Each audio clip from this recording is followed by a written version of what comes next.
Naantala ang ilang biyahe sa NAIA Terminal 4 kagabi matapos bahain ang ramp nito sa kasagsagan ng malakas na ulan.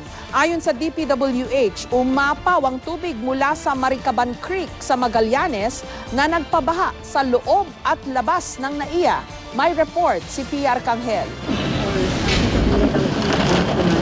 Sa kasagsagan ng biglang buhos ng ulan kagabi, umapaw daw ang tubig sa Parañaque River kaya inabot ng baha ang ramp ng NAIA Terminal 4. Ayon sa pamunuan ng NAIA, 4 na flight ng AirAsia ang naantala dahil sa pagbaha. Inabot na ng madaling araw bago nakalapag sa paliparan ang 2 eroplano at nakalipad ang 2 iba pa.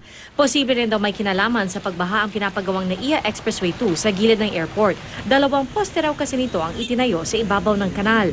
We have to check first with ano ba naging usapan ng airport with the expressway contractor as to paano ba yung gagawin na drainage system na yun.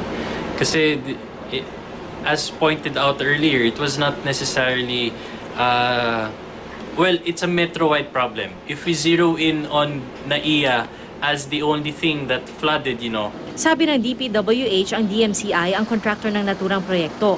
Ayon sa DMCI, isa lamang sila sa 2 contractor na gumagawa ng NAIA Expressway Project. Wala raw silang tinatrabaho sa harap ng NAIA Terminal 4 na posibleng naging sanhi ng pagbabaha sa ramp area. Posibleng sobra-sobra lamang daw ang volume ng ulang bumuhos kagabi sa kapasidad ng drainage.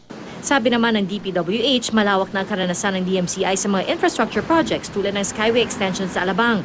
Wala rin naman daw kinalaman ang ginagawang NAIA Expressway 2 sa pagbaha sa airport. Ang pag-apaw daw ng tubig mula sa Maricaban Creek sa Magallanes ang nagpabaha sa loob at labas ng NAIA. Pag malakas ang ulan, dapat i-pump yung rainwater from Maricaban Creek doon sa Parañaque River. Kasi maliit lang yung creek eh. Aminado naman ng DPWH na kahit walang baha, matinding traffic pa rin ang dulot ng NAIA Expressway 2 project. Pero sana raw pagpasensya na ito ng publiko dahil sila rin naman ang makikinabang dito. It's almost 50% ang natapos natin dyan. No?